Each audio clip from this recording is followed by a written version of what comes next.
Chainlink, das größte dezentrale Oracle-Netzwerk, will mit Hilfe von Blockchain und künstlicher Intelligenz Milliardenverluste in der Finanzwelt reduzieren. Ein Report verrät uns, gemeinsam mit Partnern wie Swift, UBS oder Avalanche hat Chainlink einen Prototypen entwickelt, der Finanzdaten bei sogenannten Corporate Actions verbessern soll. Ganz kurz, Corporate Actions, das sind wichtige Kapitalmaßnahmen und Finanzereignisse, wie zum Beispiel die Ankündigung einer Dividendenzahlung durch ein Unternehmen. Wie genau diese neue Lösung funktioniert und ob Chainlinks Plan aufgeht, das erfährst du in diesem Video. Ich wünsche dir viel Spaß. Um welches Problem in der Finanzbranche geht es eigentlich? Dazu ein Beispiel.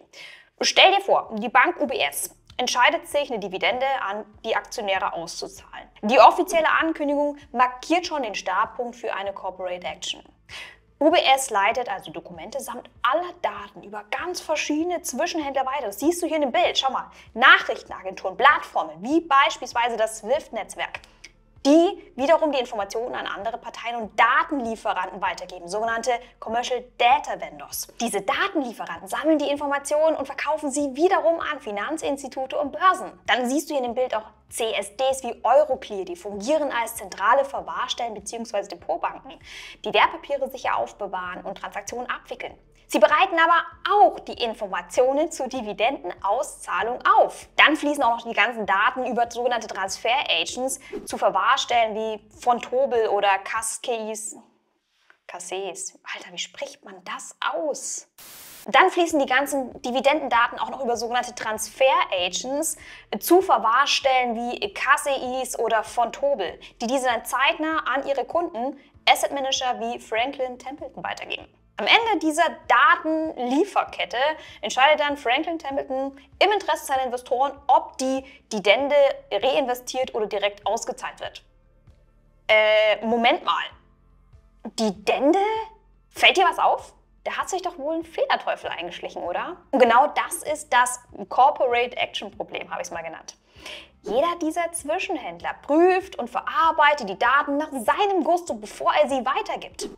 75% der Firmen müssen die Daten von Corporate Actions mehrfach überprüfen und manuell anpassen. Das verursacht hohe Kosten. Der Workflow, den du gerade gesehen hast, der kostet regionale Investoren, Broker und Verwahrstellen etwa 3 bis 5 Millionen US-Dollar pro Unternehmen pro Jahr. Weltweit geben 70% der Abteilungen wie Datenmanagement-Abteilungen von Banken jährlich mehr als 2 Millionen US-Dollar aus, manche sogar bis zu 43 Millionen, nur um Fehler herauszufiltern. Die Hauptursache für über 50% dieser Fehler übrigens sind die Daten selbst. Ist nicht effizient, oder? Es gibt also keine einheitliche Methode, um diese Informationen automatisch zu verifizieren, zu strukturieren und zu speichern. Zu viele Zwischenstationen, zu lange Bearbeitungszeit und am Ende weiß niemand, an welcher Stelle der Fehler überhaupt entstanden ist. Ja, und da hat sich Chainlink gedacht, dafür brauchen wir jetzt eine Lösung, oder? Konkret hat Chainlink einen einheitlichen Goldstandard, einen Golden Record mit seinen Partnern entwickelt. Das Ziel ist, der Workflow für Corporate Actions soll automatisiert werden. Die Daten sollen über mehrere Blockchains öffentlich wie privat unter ISO-Standards, also kompatibel zu den Finanzsystemen, korrekt, also ohne Fakes, aufbereitet werden, gespeichert werden und in Echtzeit verteilt werden. Chainlink setzt für dieses neue Design auf hochmoderne KI-Modelle, sogenannte Large Language Models und eine dezentrale Oracle-Infrastruktur, siehst du hier im Bild. Und die ersten Tests, wie du es gleich feststellen wirst, die waren echt erstaunlich. Der Vermögensverwalter, Wellington Management zum Beispiel, sah ein großes Potenzial, die manuellen Abläufe und die Kosten in Zukunft dramatisch zu reduzieren. Hey, und weil ich meine Arbeit auch nicht reduzieren möchte, weil mir das einfach super viel Spaß macht, Content zu produzieren, meine Videos aber sehr aufwendig geschnitten sind, die bedürfen einer langen Vorbereitungszeit, da kannst du mich mit einem Like und einem Abo unterstützen. Ich danke dir auf jeden Fall, wir machen sofort weiter. Wie funktioniert die Lösung? Startpunkt ist wieder ein Emittent wie UBS. Der kommt mit einem unstrukturierten Dokument, zum Beispiel einer PDF-Datei, her. Dieses Dokument wird dann in einen maschinenlesbaren Text für die KI-Modelle umgewandelt. Die KI-Modelle wie ChatGPT, Google Gemini und Claude identifizieren die Art der Corporate Action. Zum Beispiel, es ist eine Dividende. Und dann extrahieren sie diese ganzen wichtigen Informationen. Die Infos werden dann in ein Format wiederum gebracht, das den ISO-Standards entspricht. Um die Daten der KI auf ihre Richtigkeit zu prüfen, da kommt das dezentrale Oracle-Netzwerk von Chainlink, das DON, ins Spiel. Chainlink verifiziert die Daten in einem ersten Konsensusprozess auf Knotenebene. Das heißt, die Knoten vergleichen die Ergebnisse der KI-Modelle miteinander. Stimmen die Ergebnisse überein, wird die Information als korrekt akzeptiert und ein kryptografisch signierter Bericht wird erstellt, der dann, das ist das Coole daran, einen zweiten Konsensusprozess, eine zweite Konsensusstufe durchläuft. Ist doch dieser zweite, ich sag's mal, Sicherheitscheck erfolgreich, wandelt der Chainlink Transmitter Node die Info in eine Blockchain-lesbare Nachricht um. Die Blockchain-Nachricht zur Dividende wird dann als eine einheitliche Datenquelle gespeichert. Dieser Golden Record dockt dann wiederum an das Chainlink Cross-Chain Interoperabilitätsprotokoll an, das ist das CCIP. Die Nachricht wird dann auf die Zielblockchains wie Hyperledger Besu, CK-Sync und Avalanche verteilt. Und die speichern die Daten wiederum manipulationssicher auf. Hey, Blockchain-Technologie, mega, oder? Zentrale Depotbanken, Verwahrer und Asset Manager können dann darauf nahezu in Echtzeit die Informationen einsehen und bearbeiten, also Read and Write. Parallel dazu stellt Swift diesen Golden Record den traditionellen Banken zur Verfügung, die keine Blockchain-Technologie nutzen. Das ist soweit die Theorie. Wie lief es jetzt in der Praxis? In einer ersten Testphase holte sich Chainlink offizielle Daten, Pressemitteilungen, Berichte, und zwar von börsennotierten Unternehmen aus europäischen Indizes. Und das für verschiedene Corporate Actions. Und zwar waren das Aktien einerseits, also Equities, das siehst du in dem Bild A1, und daneben festverzinsliche Wertpapiere in dem anderen Bild Fixed Income. Die Ergebnisse waren für den Erstversuch ziemlich beeindruckend. Bei Aktien, wo es zum Beispiel um Dividendenzahlungen von Shell ging, da stimmten die KI-Modelle sehr hoch überein. Nur in 7,2% der Fälle, wie bei einer Dividendenankündigung von Vodafone, da gab es Abweichungen und man musste manuell zusätzlich dann überprüfen. Der Grund dafür waren komplexe Dokumente wie Gewinnberichte.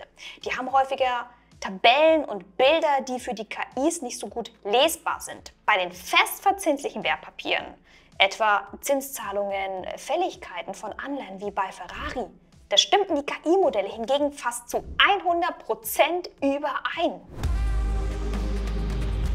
Zurück zur Ausgangsfrage also. Löst Chainlink mit Blockchain und künstlicher Intelligenz Milliardenverluste in der Finanzwelt? Ich sag ja. Ein industrieller Goldstandard für Finanzdaten hat doch das Potenzial, Milliarden an Kosten für Corporate Actions zu reduzieren. Und am Ende könnte das übrigens auch für uns Anleger niedrigere Servicegebühren bedeuten. Der erste wichtige Schritt ist getan. Ein Lösungsansatz mit einem Oracle-Netzwerk, das den zweifachen Konsensus-Qualitätscheck mit mehreren unabhängigen KI-Modellen integriert. Und nun geht es jetzt darum, aus diesen bisherigen Ergebnissen zu lernen. Das heißt, die Konsensusmethoden, die müssen weiter verfeinert werden. Und die KI-Modelle sollten natürlich auch spezieller auf diese komplexeren Aktionen wie diese Gewinnberichte oder freiwillige Ereignisse trainiert werden.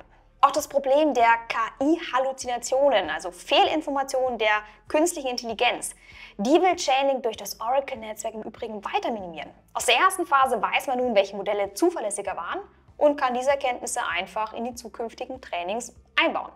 Was bis jetzt in der Initialphase auch außen vor gelassen war, war die Integration von Swift. Chainlink möchte das in Zukunft einbinden, um On-Chain-Daten auch in die internen Systeme von Finanzinstituten zu integrieren. In Zukunft könnten auch Sicherheitsreferenzdaten hinzukommen. Das heißt, ein Asset Manager wie Franklin Templeton könnte diese als zuverlässigen Anker nutzen, um dann die Dividendenzahlungen einem Wertpapier sicher zuzuordnen. Zudem wird die Haftungsfrage immer wichtiger, denn wer übernimmt die Verantwortung bei KI-gestützten Fehlern? Der KI-Anbieter, die Plattform oder das Finanzinstitut? Darüber hinaus sind weitere Kommunikationskanäle mit Börsen im Gespräch. Genau, und apropos Börse, das ist mein Stichwort. Falls du dir überlegst, Chainlink oder eine andere Kryptowährung zuzulegen, dann kannst du den Link in meiner Videobeschreibung unten nutzen zu meinem Partner Bitwavo powered by Hive. Dort erhältst du gleich 10 € Willkommensbonus und kannst dir damit gleich die Handelsgebühren sparen. Ja, eigentlich ganz cool, oder? Nehmen wir mal an, der Blockchain-basierte Standard greift und wird erfolgreich. Ein solcher Standard würde immer mehr Marktteilnehmer einbinden und könnte sich in der Finanzbranche etablieren. Banken, Broker, Verwahrer, Nachrichtenagenturen, Börsen, Assetmanager, Behörden und so weiter, die würden ein wachsendes Finanzinformationsnetzwerk bilden, das sich dann auf weitere Finanzanlagen wie Immobilienfonds oder ETFs ausdehnen könnte. Ich meine, stell dir vor, dieses ganze Netzwerk, das würde dann auch uns Privatinvestoren und den Instituten gleichermaßen zur Verfügung stehen, also alle unter einem Dach. Und das verstehe ich unter einer besseren Finanzwelt übrigens. Sie wäre dezentraler, sie wäre transparenter als die heutige, oder? Denk mal, du hast Zugriff auf weltweit aggregierte Informationen zu Immobilienbewertungen und du kannst in Echtzeit verfolgen, wie sich dein ETF heute so zusammensetzt. Es wäre für mich persönlich ein realer Anwendungsfall, mit dem künstliche Intelligenz und Blockchain nicht mal disruptiv auf das alte System wirken, sondern uns sogar die Bälle zuspielen. Und zu dem Thema Krypto. Mit breiterer Nutzung des Standards könnte die Nachfrage nach dem Link-Token ankurbeln. Link wird genutzt, um Knotenbetreiber im Oracle-Netzwerk zu bezahlen und spielt auch eine Schlüsselrolle in diesem CCIP, also in diesem Interoperabilitätsprotokoll, um die Daten zwischen den Blockchains zu übertragen. Insofern, ein erfolgreicher Golden Record könnte Chainlink unverzichtbar machen. Ja, das war's.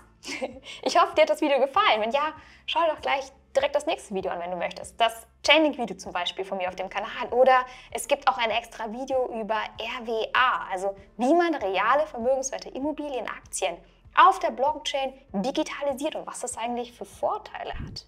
Schau also einfach gleich weiter und ansonsten, wir sehen uns beim nächsten Mal. Ich freue mich auf dich. Bleib wie ich von Krypto fasziniert. Ciao.